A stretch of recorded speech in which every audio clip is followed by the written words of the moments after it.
Olá, pessoal, dando continuidade à nossa aula de ciência dos materiais, a nossa parte de aços de construção mecânica, certo? Nós paramos aqui nesse slide, no último vídeo, vamos dar continuidade, então, nesse ponto em diante, certo?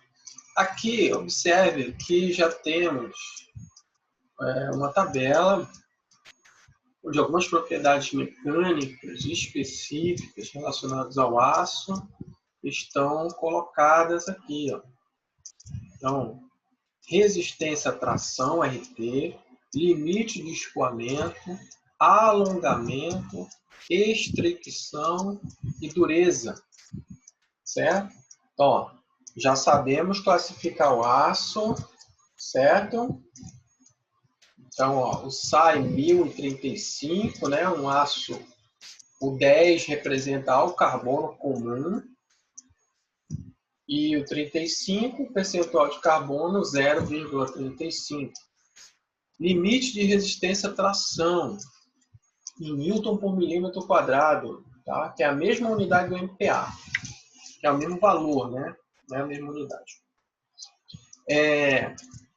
600 a 750 Newton por milímetro quadrado, é o que esse aço alcança aí de resistência à tração. A resistência à tração, aí você lembra lá, é uma propriedade das principais, propriedade mecânica das principais dos materiais, certo? Que representa, imagina lá, lembra da curva tensão-deformação, que eu expliquei bem para vocês, né? Aquele ponto lá em cima da curva, né? Aquela curva representa o limite de resistência, tá? O limite de resistência à tração. O escoamento é o limite da zona elástica do material, né? Então, para projetos mecânicos, eu falei que esse é o limite, né, de aplicação de tensão que deve ser colocado no material, porque você não quer que a sua peça tenha deformações plásticas. Aqui já tem deformações plásticas. O alongamento, então, é aquele valor que representa a ductilidade do material, ou seja, a capacidade dele de alongar, a capacidade dele de deformar plasticamente antes da ruptura. É o alongamento. Certo? Então, aqui, ó, por exemplo, mínimo de 19%, quer dizer que ele vai atingir esse material mínimo de 19% de alongamento antes de romper. Né? Ok? Então, a estricção está relacionado, percentual também, está relacionado àquela faixa após o limite de resistência, naquela curva que desce ali no diagrama tensão-deformação, né? A curva sobe, chega no limite e depois ela desce, né? Então, aquele percentual de deformação ali, ó, entre o limite de resistência e a ruptura, e o limite de ruptura, né? É a faixa de estricção do material. Ele tem uma deformação ali na estricção e às vezes é bem grande. Observe que é bem grande, né? Então, isso aí que deve também... Ele não é tão utilizado como propriedade, mas utilizado é esse aqui para fazer a avaliação, principalmente de materiais que precisam deformar frio, né? O material, por exemplo, que tem abaixo de 5% de alongamento, eu expliquei para vocês, é considerado um material frágil. Não é um material apropriado para conformação a frio. Porque você vai tentar deformar esse material plasticamente, ele vai quebrar. Tá? E aqui a dureza em HB. Certo? Então, observe que com maiores teores de carbono, nós temos maiores resistências, né? Então, isso é uma questão que deve ser observada. 0,60% de carbono tem bem mais resistência do que 35. Tá? E aqui, ó, a partir daqui da série 4001, são aços liga, né? Aços que possuem elemento de liga aqui. Aços ao manganês, ao cromo. E aqui a série 86. Estou voltando sempre para vocês poderem lembrar também de consultar. Série 86. Aços níquel, cromo, molibdênio. Então não esqueça sempre, você pode consultar, então você não vai decorar isso, né? Aço, níquel, cromo, molibdênio. Então, possui esses 3 elementos como principais de liga. Tá? Vamos lá. Então a gente está aqui, certo? Então ficou entendido essa tabela? Importante você entender o que é cada um aqui. Vamos para a composição química. É interessante a gente fazer essa análise aqui. Então, composição química, aqui está o material que a gente sabe fazer a leitura. E os componentes químicos, ó, carbono, manganês, fósforo, enxofre. Observe que o fósforo e o enxofre, eles estão seguidos da palavra máxima, né? Por quê? Porque eles são aquelas impurezas nocivas para o aço. Então, eles têm que estar em percentuais muito controlados, senão vai ter problema. São percentuais muito baixos, né? 0,03, 0,04. É muito baixo isso. Então, esses são os 4 elementos, mais o ferro, né? Que sempre compõem os ácidos carbono, seja ele qual for. Os demais aqui são elementos de liga adicionados. Então, esses 3 são inerentes à fabricação do aço. O manganês, ele é já um elemento químico que favorece o aço, melhora as propriedades, tá? De trabalhabilidade a quente, etc. Então, aqui, ó. Então, por isso que você sempre vai ver o fósforo e o enxofre com elementos controlados em baixíssimo percentual. Tá? Então, quando a gente fala de elementos de liga, observe que a gente não está falando de percentuais grandes, a gente está falando de percentuais muito pequenos. Ó, observe a faixa de carbono aqui, que eu falei, ó, os 2 últimos algarismos, 35 é 0,35, né? Mas aí tem uma tolerância para mais e para menos. Então, ele fica entre 0,33 e 0,38. Certo? E assim vai, ó. 0,20 aqui, ó. 0,20 fica assim, entre 0,18 e 0,23. Por quê? Se você vai fazer uma avaliação de composição química desse material e ele der 0,18, não quer dizer que ele está mal, ele está bom. Tá? Porque a faixa de tolerância permitida aí dele, certo? Porque não vai conseguir atingir exatamente aquilo, aí vai ter uma variação.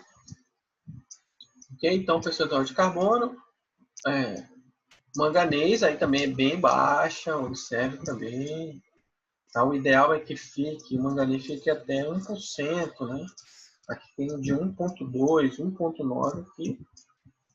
Tá? Mas ele é bem adequado até 1%. É muito bom. Silício, que tem propriedades antioxidantes para tirar o oxigênio, os gases nocivos no aço durante o estado líquido, né? Também melhora a resistência à oxidação, à corrosão também do aço.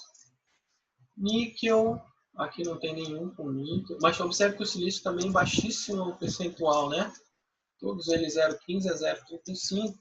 É o suficiente para dar uma acalmada aí no aço em relação a expulsar o oxigênio, tá? E também tornar ele melhor em relação à corrosão, oxidação corrosiva. Níquel não tem nada, né? Mas a gente já viu esse elemento de liga, a gente vai ver principalmente nos ácidos inoxidáveis. Cromo, aí melhora a dureza também, percentual baixo, tem 1%, 1,1%. Então melhora a resistência à tração, a dureza, melhora a resistência à corrosão. Um dos principais elementos de liga aí também, tá? Presente nos ácidos inoxidáveis. É o principal elemento do ácido inoxidável, eu falei sobre isso, né? O cromo e depois o níquel. Molibdênio melhora a trabalhabilidade a quente, né? Resistência do material a quente também. Então aí, ó, molibdênio. O vanádio, não tem nenhum material com vanádio aqui nessa tabela, né? Mas a gente tem várias. Então, o catálogo é cheio de tabelas. Eu estou mostrando algumas para vocês entenderem, fazer a leitura, né? Você vai adquirir um aço para fabricação, para a indústria. Você precisa conhecer esse aço, saber ler o manual do fabricante, para entender as informações técnicas que estão ali postas, né? E o aço 4140, muito utilizado, ó. Então, cromo, molibdênio, silício, vai dar a ele excelentes propriedades, tá? Percentual de carbono dos melhores em termos de propriedades mecânicas, porque isso é essa faixa de 0,40 até 0,50. Certo? Acima disso, ele começa a ficar mais duro, né? Muito duro, muito mais frágil também. Tem a mesma tabela, então, percentuais de cromo ainda em 1%. Os aços inoxidáveis, eu expliquei isso. O aço inoxidável, o aço resistente à oxidação e à corrosão, né? E aí eles vão ter percentuais, eles são passivos, né? Chamados.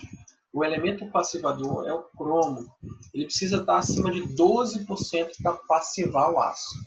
Tá? Então, o aço inoxidável é um aço que vai ter cromo em 12%. Não nesse percentual. Então, vários aços têm cromo, né? Aços liga. Aços ao cromo, que é a série 51. Vamos ver se a gente tem aço ao cromo, ó. Mesmo sendo aço ao cromo, observe que o cromo é o principal elemento de liga, mas é o percentual baixo. Tá? E aí 1%, ó. É o suficiente para dar mais resistência, ser mais duro. Tem melhor resistência à tração também, que ele melhora. Certo? E 1,6%. Isso aqui é a série. Esse aqui são os aços para rolamento, 52,100, que é o que tem o maior percentual de cromo aqui. Certo? A série 86 que a gente viu, é o cromo, níquel, cromo, molibdênio, é esse o aço 8615 também. Essa série 86 é excelente, propriedades mecânicas, como eu falei, né? E ele é chamado aço níquel, cromo, molibdênio, porque ele tem os três elementos como a combinação dos três como fundamental para as propriedades mecânicas. E assim sucessivamente aí vai, né, os vários aços.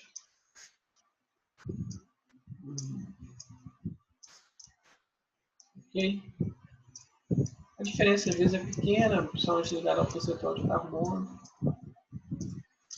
Temperabilidade dos aços. Aí algumas referências aqui em relação à dureza, HRC. Né? Aqui em cima está o aço. E aqui a dureza, né?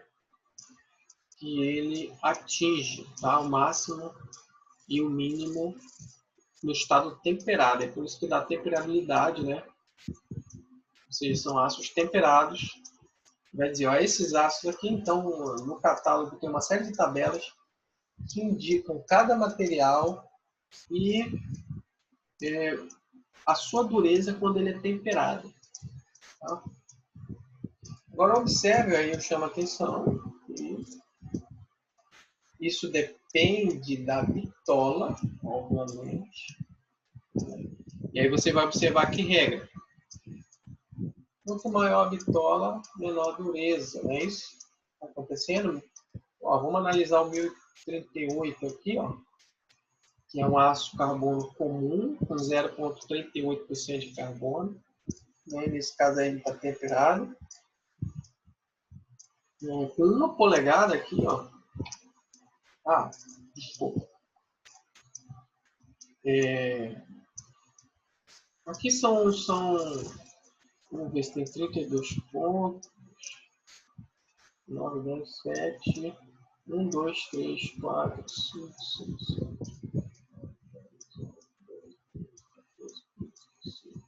Tá. Aqui então é o seguinte. Esses aqui, ó, são pontos, né? Tá? São pontos. Por isso que ele está chamando 1/16 de polegada. São as divisões da polegada, cada ponto. Tá? E partindo então da parte externa, nós vimos o ensaio Jomini, né? Que é um ensaio para avaliar a temperabilidade dos ácidos, como nós falamos de temperabilidade. O objetivo é construir aquele gráfico, né? Batendo os pontos de dureza em 32, dividindo aí 2 polegadas, né? Em 32 pontos, ou seja, cada polegada em 16 pontos. E medir a dureza desses pontos da região de resfriamento até da primeira região de resfriamento, onde tem o jato de água, lembra? Até a parte que resfriou mais lentamente. Né? Isso dá condições da gente avaliar a temperabilidade do ácido. Então, é exatamente esses dados aqui que poderiam estar num gráfico. Ficaria muito mais fácil a leitura. Mas ele coloca aqui, a gente deve ser capaz de analisar isso, né? Ó, no primeiro ponto, esse ácido tem uma dureza de 58, é o máximo, né? E aí ela vai caindo ao longo do... E observe que ela cai muito, né? Antes de chegar no ponto 16 aí, ela cai bastante. Eu não sei se isso aqui está em milímetros, acho que deve estar em milímetro aqui, mas são os 16 pontos que dividem a polegada, né? Isso. Porque o espaçamento é realmente... Aqui está entre meio, né? Milímetro cada ponto. Tá? Então, ele pegou até 10 e observa que ela cai. Né? Então, o que quer dizer isso? Que vai dar uma camada de têmpera pequena. Tá? Aí aqui tem o 1045 também, que vai de 62 para 22, né? 29, cai pela metade. Tá? Então, lembrem aí quando eu dei o estudo de temperabilidade, e essa tabela tem a ver com essa análise de temperabilidade do aço. Então, de forma geral, a gente diz o seguinte, que quanto mais a dureza permanece ao longo da camada, ao longo da profundidade, melhor é a temperabilidade desse aço, porque isso tem a ver com aquelas curvas C, com aquelas curvas S, que eu expliquei na parte de temperabilidade, na parte de diagrama TTT também. Então, está tudo relacionado aí. Tá? Então, o ideal é que essa dureza não caísse tanto. Esses aços não são bons de temperabilidade, os aços comuns. Vamos ver um aço bom aqui de temperabilidade, você vai ver que essa dureza vai se manter bem mais estável. 60, olha esse aço aqui. Só ver um outro. Aqui já está mostrando os 32 pontos, aqui está melhor. A gente vê, né? Porque o método Jomini, ele divide 2 polegadas em 32 pontos. Uma em cada, né? Cada polegada em 16 pontos. Por isso que está aqui, ó, 1/16. Então, isso aqui é a distância de 2 polegadas, que dá 50 milímetros aí, né? 50 milímetros, 5 centímetros, só para a gente ter uma ideia. São 32 pontos divididos em 50 milímetros. Certo? Então aqui está a quantidade de pontos. Por isso que eu não entendi essa primeira aqui, que está meio quebrado, mas aqui está melhor. Ok? Então, é isso que está mostrando. Então, para você avaliar a temperabilidade. Ah, esse aço é muito temperável. Eu vou selecionar um aço que eu quero uma camada de... no mínimo 10 milímetros, né, de tempo. Há uma dureza mínima. Quando se especifica essa dureza num projeto, normalmente se faz isso. Você especifica a camada, porque a têmpera, eu quero uma têmpera, eu quero que esse material seja temperado, quero que a dureza seja tanto, mas você tem que indicar até que profundidade que essa dureza, qual é o mínimo que ela tem que atingir, qual a profundidade, dentro do teu objetivo para aquele tratamento térmico. Então, ó, olhando só para os valores máximos, aqui tem baixo teor de carbono, né? Uma série 8,5, mas só que um aço cromo, níquel, molibdênio, mas com baixo teor de carbono. Então isso dá uma dureza baixa, né? Uma dureza menor, obviamente, do que um 50, um 0,50 de carbono. Então o que tem que observar é a queda. Por exemplo, a queda aqui é muito boa. Vem de 65 para 42. Aí tem uma faixa mínima, né? Isso aqui é o mínimo. Tá? Uma distância de 2 polegadas aí da superfície. Tem essa avaliação. Então, para ele ter esses dados, ele faz exatamente um ensaio Jomini. Essa é a questão aqui. E aí, ó, 8645, que eu falei que esse aqui é um excelente aço, esse aqui também, ó. Então, ele vem de 60 para 37. Uma distância de 32. Então, isso indica uma excelente temperabilidade, né? Tá? Você vai ver que é um aço próximo, que é esse aqui, ele cai, aqui é 10, eu acredito que seja com 10, não dá para avaliar muito bem, porque ele ficou quebrado aqui, eu realmente não estou entendendo se está em milímetros aqui, não. Mas eu queria pegar um aço comum, ó, aqui, ele atinge inicialmente, na primeiro ponto, quase a mesma dureza daquele, 58, só que na distância de 10 aqui, vamos dizer que é 10 milímetros, lembra que o ponto 32 está a 50 milímetros de profundidade. Ele já caiu para 25, então isso é uma queda muito súbita numa distância muito pequena. Aqui, ó, ele cai. Então a dureza inicial é a mesma praticamente, né? Porque o percentual de carbono é o mesmo, então essa dureza de partida vai ter uma relação direta com o percentual de carbono. Só que a permanência dessa dureza ao longo da profundidade não vai ter mais a ver tanto com o carbono, mas com os elementos de liga que melhoram a temperabilidade e deslocam as curvas C para a direita no diagrama TTT. Certo? É isso aí que você precisa ver. Ok? Eu vou parar o vídeo aqui, porque já estamos com 24 minutos. Espero que você tenha entendido. Bons estudos e até o próximo vídeo.